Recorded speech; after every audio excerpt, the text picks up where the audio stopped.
The Art of Flocking, Cultural Stewardship in the Parks, is a collaboration between the Chicago Park District, the Terra Foundation for American Art, Art Design Chicago Initiative. And it was inspired by writer, doula, and pleasure activist Adrienne Maree Brown, who wrote a really inspirational book called Emergent Strategy.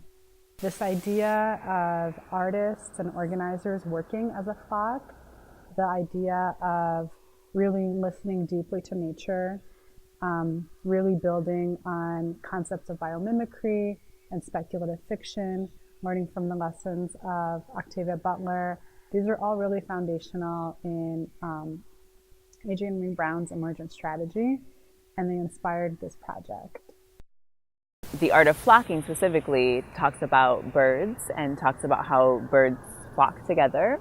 But then also, like if there's a change of wind, you're going in a different direction and one bird will take over, so that there's not one leader, that it changes, the leadership changes depending on which direction you're going in the wind. And so the Art of Flocking is a combination of those readings from Emergent Strategy. It was also a combination of different artists throughout Chicago, learning from them, listening to them. Artists like Hector Duarte, a Pilsen-based muralist and public artist, the artist collective Sapphire and Crystals, which is Chicago's first and longest standing Black women's artist collective, founded by Marva Lee Pitchford Jolly and Felicia Grant Preston in 1986. So the ideas behind our work together include migration, identity, transformation. What does it mean to be self-determinate?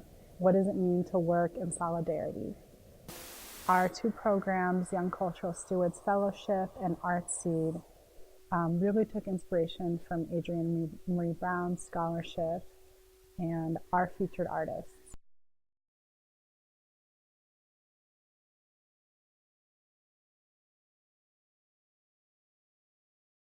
Our summer began at the Southside Community Arts Center, where our teaching artists and facilitators had a chance to meet members from Sapphire and Crystals, both as part of a panel and as part of individual interviews as part of a gathering, which was a day-long celebration of art, music, and culture that was hosted at the Southside Community Arts Center. Sapphire and Crystals is a gathering of Black women's voices, Black women's ideas, Black women's talents. Sapphire and Crystals was the first show that I had in a gallery space.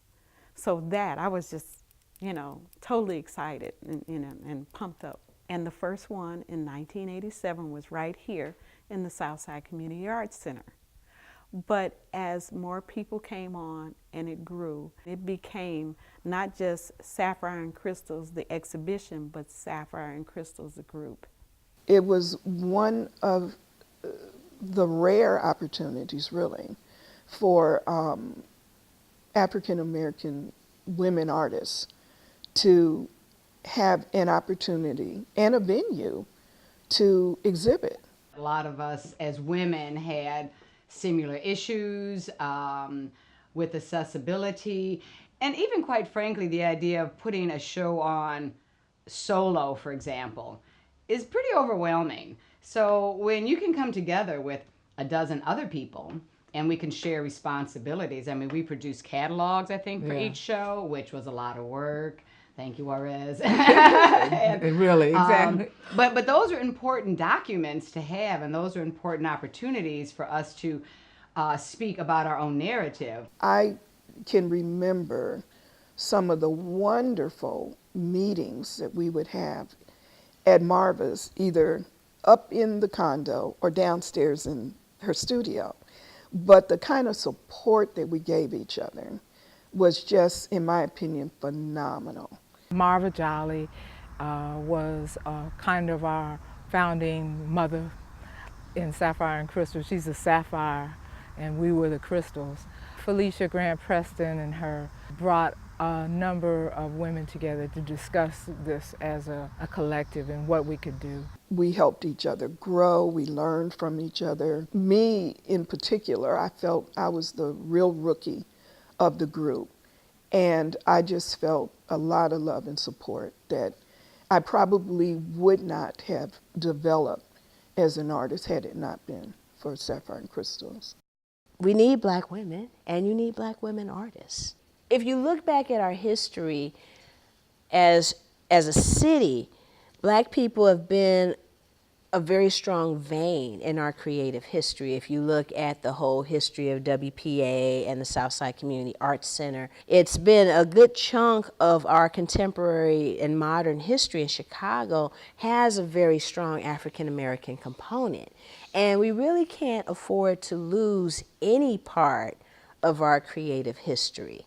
And especially this one here, that even though it's not codified as a brick and mortar institution, it's still very much a virtual institution where young artists are still like, well, how can I join? How can I be a part of this? And to not have it there creates this sort of misguided notion that maybe we did not have a culture. And for us to have survived for 30 years means that we have, not just us as a collective, but black women artists in general. I think that as a teaching artist, it was really important to meet the artists that we were talking about. I feel like Sapphire and Crystals was sort of like this collective that acted as their like own sort of flock that depended on one another in order to like survive like in the art world. And they do a lot of work to do with like ancestry, history, ritual, themes surrounding that, and community togetherness.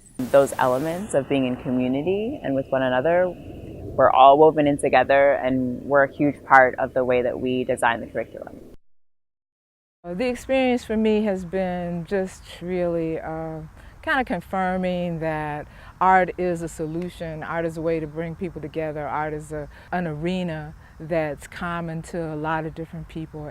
And doing the kind of art flocking and green leadership, integrating nature and integrating what you can about human people's senses and abilities with their own confidence to do things, to create art or to register to vote or to make something happen in the community is kind of what everybody needs to be learning, so that ownership is felt by a new generation to this place.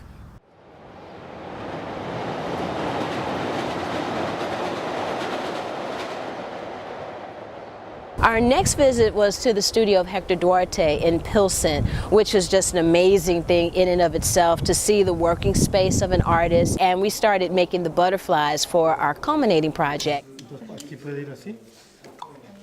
Mi nombre es Héctor Duarte, soy pintor y vivo aquí en Pilsen, dentro de un gigante que está afuera, dentro de un gigante. Pinté este mural afuera que se llama Gulliver en el País de las Maravillas, y estoy haciendo alusión al gigante, pero cambió un poquito la historia. La historia es un gigante latino que cruzó la frontera y ahora se está liberando, está atado con alambre de púa, y el alambre de púa representaría lo que es la frontera. Pero ese gigante representa a 11 millones de personas que no tienen pues, su registro oficial aquí en este país, pero esos 11 millones pagan impuestos y no pueden disfrutar de los beneficios de este país. Entonces es un llamado a la gente para que podamos presionar a los políticos para que pasen la ley de amnistía o una nueva ley de migratoria, para que puedan quedarse aquí pues sí disfrutar del sueño americano, que es lo que ofrece este país, pero parece que ya no. Una cosa interesante es cuando llegué la primera vez acá, me sorprendí cuánto mexicano había. Y dije, lo que están haciendo estos acá. Y pues tan lejos de la frontera, se me hizo raro y a la vez me gustó, porque pues aquí ya podía sentirme como en casa, ¿verdad? En Pilsen, además. Al ver toda esa referencia de tantos mexicanos tan lejos de México, y después me di cuenta, aprendí que había unas mariposas que iban de Canadá hasta Michoacán. Dijo, pues en mi estado, ¿qué pasó yo? Porque yo no sabía eso. Nadie sabía en realidad. Fue un canadiense, un profesor canadiense que descubrió eso y le siguió el rastro. y fueron a dar hasta Michoacán. A partir de eso empecé a relacionarlo con la migración de los mexicanos, de michoacanos, hasta aquí. Y esa fue la primera conexión que hice, de que las mariposas son migrantes y nosotros también, pero ellas van y vienen y nosotros ya no regresamos. Aquí me di cuenta que lo que había dejado en México, la cultura, porque aquí todo es diferente. A las nuevas generaciones trato de mostrarles, de enseñarles algo de México, porque muchos pues nacieron acá y ni español hablan, entonces les trato de inculcar y decirles, si tú conoces tu cultura, tú puedes aprender de tus raíces y a la vez mejorar en el futuro. Puedes crear una cultura nueva y tomar lo mejor de la cultura mexicana y lo mejor de la cultura de aquí, de este país. Cada quien puede rehacer su cultura dentro de esta ciudad. Y si no se hiciera así, otra vez quedaríamos asimilados y perderíamos de dónde venimos. Y la memoria se perdería. Por eso es importante ir en contra de la globalización, pues en todos los aspectos, porque nos hacen olvidar nuestras tradiciones, olvidar nuestra forma de vivir de cada quien, de cada tradición, y así no la pasamos a los niños, a los jóvenes. Y necesitamos que siga vivo esa llama para que no se pierda la memoria cultural. Si seguimos un sistema ciegamente y no lo cambiamos, estamos mal.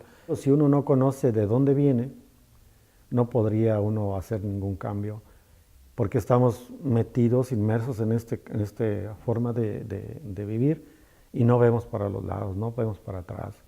Esta cultura no tiene historia, entonces tenemos que cambiar eso, tenemos que regresar y eso es parte de la médula del futuro. Si no, nada va a pasar y vamos a seguir repitiendo, como digo, los errores del pasado. The way that I was able to sort of like see this work firsthand and hear Hector Duarte in his studio talk about his own work, his paintings, the sort of ideas and themes that he was making work about, I sort of realized that it's all about like our own human experiences and how we're able to pass those on, like by teaching a skill, like by creating art together. One thing we did this summer was we were looking at ideas of solidarity and self-determination, which are themes that you see both in Hector Duarte's work and Sapphire and Crystals. And so it was really interesting, especially with a bunch of our kids at Langdon Park, for example. It was one of the most diverse parks that we'd been to, with a bunch of refugee kids and then also kids that had different ethnic backgrounds and that sort of thing. But throughout all of our art activities with them, they sort of policed each other and sort of helped each other out. There were a lot of kids who would see that their work wasn't what they thought it should be or up to standards, and they felt really bad about it. But then after time, we got them to sort of start looking at their work in a way that they didn't have to measure it up to someone else's standards, or that they have their own standards that they can measure it up to and sort of learn and grow with what they're doing. But it was really interesting to see one of our kids like hated his work at first, and then after some time he started to push through and see the beauty in it, and just the idea of self-determination through that was really powerful. I've learned a lot working with young people in the city of Chicago on making art. I realized it's a very resilient city. It's a city where young people are oftentimes summarized and put into categories and boxes, and art allows for them to begin that lifelong journey of self-definition and finding out their talents and their abilities.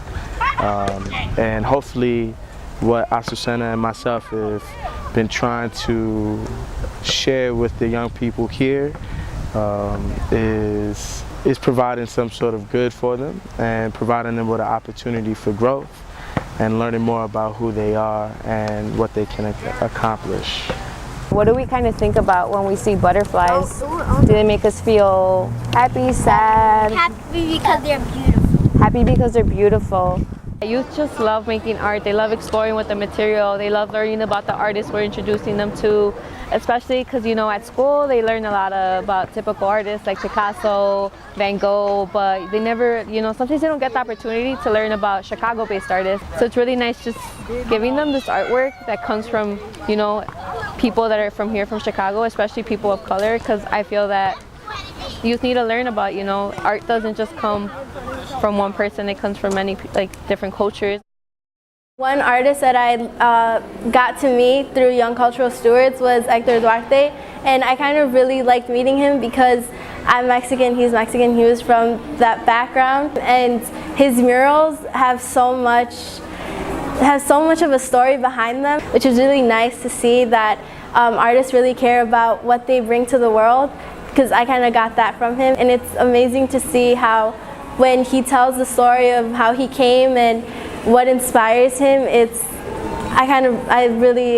really touched my heart, because it's like the power of art, I guess you could say. I mean, as an artist, as a creative, you need to have a variety of different experiences to fill your creative well. And even in developing as an artist, it's important for you to see your forebears, to see your elders, to see models of success that are doing the same sorts of things that you might like to do. And so we're really honored to have these artists in our midst to share their work, to share their teaching, to be able to visit their studios and swap stories with them. I think that's just been absolutely a blast. And I think that whether our students become artists or not, that's an immersion in culture that you probably can't get anywhere else. For the past 6 weeks, we have been doing a lot of art and opening up to one another, and we've been focusing on butterflies. So the first to second week we're focusing on the egg of the butterfly. Once we're like an egg, we're kind of protected, and when we get a caterpillar, we get to roam around. And the cocoon is when we really focus on ourselves and close up. But then once we come out, it's like a butterfly, and you could see how we have changed. There's elements of the butterfly and it connecting back to the themes of the art of flocking and nature. I think it's really profound because it really is relating it to the idea of complete transformation. I think that it's important to talk about power and transformation in these communities because so many times it feels like we don't have power and we don't have control over the things that happen in our surroundings, and we're trying to, I guess, plant the seed that, one, we do have power and we can use art as a form of, as a tool, that we can change our communities ourselves, that one can change ourselves, that we're the ones that we've been waiting for. We don't need anybody else. Through Young Cultural Stewards and Art Seed, our hope is to use the ideas and the trauma and the joys and the, the desires of the youth, and really show them that that is the stuff that we can use, that you use and you consciously use to become something completely different, something that is beyond your wildest dreams. The most powerful part of this summer yet has been painting with an artist. Meeting Arlene in person was inspiring because we've talked about how she started painting on the streets. She started painting and showing off to her friends. So that's what inspired me. I've been painting in the streets too. I put myself out there, which is really scary, but it ended up being something coming out of my shell, and I'm really glad I have. And my parents are proud of me too. All these artists I met inspired me to do more art and to be something I couldn't imagine I would be. Working with teaching artists who are also from these same communities, also artists of color, really help bridge across a very segregated city and to help young people see themselves as allies to one another. I'm from the South Side, so seeing seeing work like this being done in my particular neighborhood is beautiful, and just to be a part of it is life-changing because you get to make an immediate impact on not only your neighborhood but kids that will affect them in their future. And it's imperative that our work is being done in these communities because these are the communities that lack resources and also lack faces in the community. So it's even more empowering for them to see individuals that look like them and sound like them doing work in their community, and to let the youth know that we care for them. My name is Teresa Vargas, and I'm from the far south side of Chicago. I come to Art Seed, and I bring my son Six Diorio to enjoy and open up his mind to the different culture and the different art that the Chicago Parks have to offer. In the community, we're known as the Forgotten. And the reason I think is because we do not get a lot of programming over here because we're so far south. We do have an opportunity to visit a bunch of other different parks and different communities, but you know what, this is from where I'm from. And because of that, I think we have this close-knit relationship. I still have a lot of friends and family in these areas. He does all his programs. You know, we do junior guards through the Chicago Parks. My older kids have worked for Chicago Parks. My kid's lifeguard. I mean, it's just such an amazing everything. We've learned, I've been able to expose him to theater, culture, music, dance, all this because of our Chicago Parks. And why not go? It's all free. You know, a lot of the community cannot afford to take their kids to these performances or these circuses and plays. We have all that accessible to us for free, and we just fully take advantage of it. And I always stress to everyone in our community to go ahead and take advantage of it so that we can continue to get all these wonderful programs for the parks. This is like one of the first programs that are just very intentional about being present in marginalized communities and being a positive presence that is all about giving and growing and learning. When I first got to the park and the field trip, I only knew about 2 or 3 people, including my sister. So I ain't know many of the people. But then we started hanging out a little bit more at the field trips, you know. Everybody got to know each other, and it's a good way to get the kids off the street. And, you know, we have good talents out here, and so we just put them to use. What I really love about this program is the interaction you get with other people, and it's really interesting because you get to meet people from different places in the city and how they think. I think it's important that we learn about each other because other people are so evolved around themselves, they're not really opening up to other people. And once you get to know other people, you get to know other stories and other backgrounds. I think that as adults, we really struggle to connect with one another, and if we can plant those seeds just as in these formative years of 12 to 14, even before you go off to college, that, you know, it's important to be curious and to be open and supportive of people who don't look like you, who don't talk like you, by just putting youth in the same space and being what do you all have in common? Or even if they aren't in the same space. But one of the things we talked about was having, you know, using technology to be okay, well, we have these cameras, we have these phones, let's live feed our situation here and ask questions even though we're in different parts of the city, and then come together. And then I think that we can really start to build ways to heal and grow together and kind of reimagine and imagine ways of existing together. In addition to the art making, I think a really huge part of the program was this sort of social and emotional world that we as teaching artists, and also the kids in the park that were participating in the program, was sort of navigating together. I think that the artwork was definitely I guess it seems like a more concrete focus of what the summer is about. But at the end of the day, I think that the relationships that I ended up building with the kids in the park was way more impactful for me and the kids themselves. Our instructor, Jenna, she's really nice. Every day that she comes in, we don't just learn about art, we have check-ins. She makes sure we're doing good. She really checks up on us. It's our little family here, which I really love and enjoy.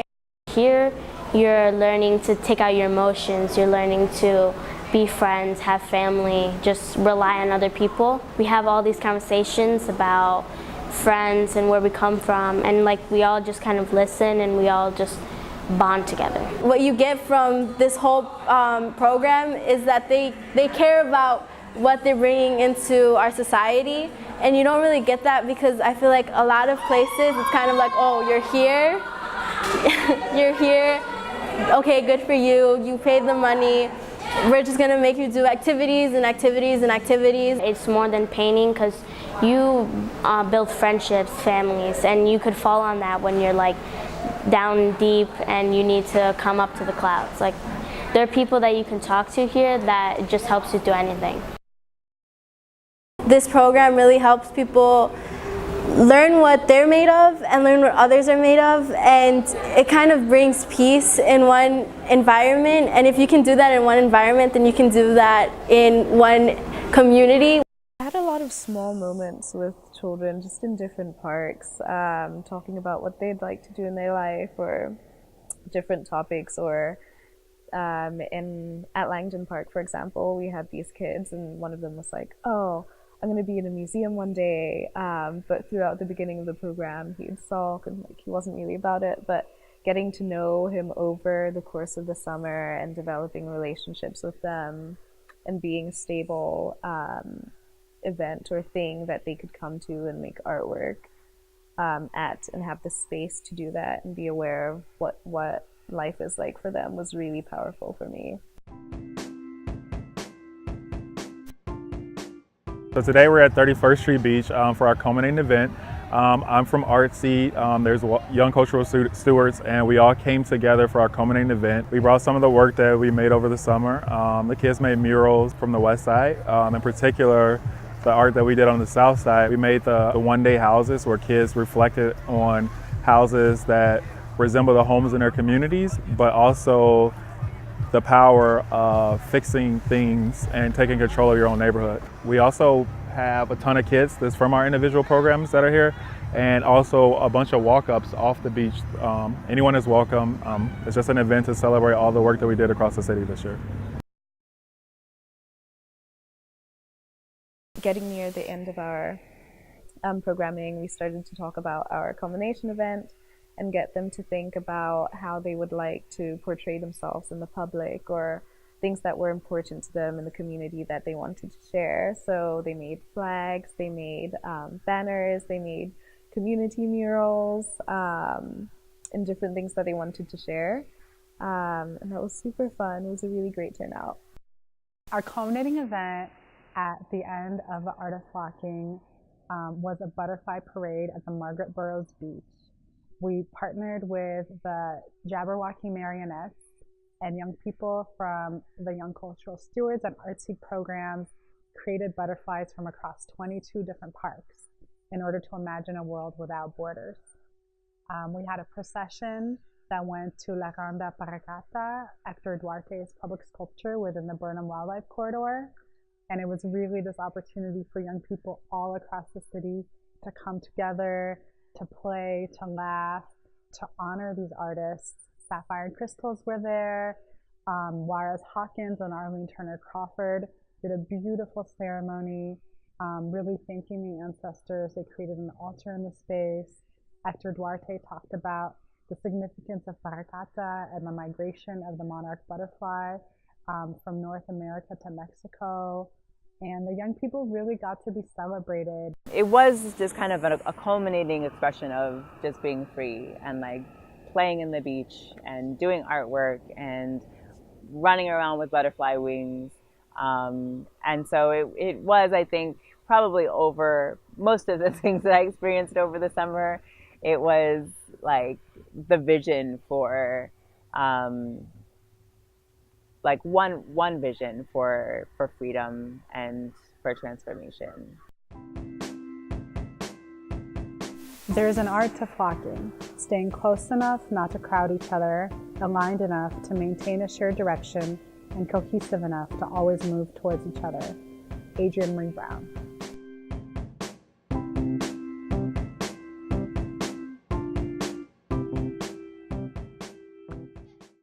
Part of the reason we were really interested in working with Hector Duarte is not only is he an incredibly thriving and vibrant artist with murals all over Pilsen, Little Village, and throughout Chicago, his public art is also featured in spaces like the UIC, Latino Cultural Center. It's found at CTA stops. It's in the public sphere. So it's artwork that's not an exclusive gallery or museum. It's art that is made with the people and for the people. It's really accessible. It's an educational tool. And similarly, Sapphire and Crystals have a real commitment to exhibiting with women of color in spaces that are accessible for people of color when they have so often been denied access to mainstream art institutions. My name is Rosa Cabrera, and I'm the director of the Rafael Cintron Ortiz Latino Cultural Center at UIC. Obviously, someone had the great idea that we should have a public mural inside this space. I think over the years it acted mostly as history, reminding people where they came from, what were the struggles back then, when the murals were initiated. So I think a mural like this in a university was more of a reminder of social circumstances back when the mural was initiated. But unfortunately, a lot of those social issues remain very real today. One of my favorite scenes here is actually the woman in the corner. Because she's stepping from the Americas onto the Latino Cultural Center, and it sort of like gives the message that the past needs to be linked to the present, to remind people that just to remember heritage is not enough, but the question is, how do you draw upon cultural heritage as an asset, right? To really make sense of who you are and what you want the world to be. I think as the world has become more connected, we have also see how people desire to also have their own identity. It is important, I think, for most people to understand where they come from, where they have learned the values, right?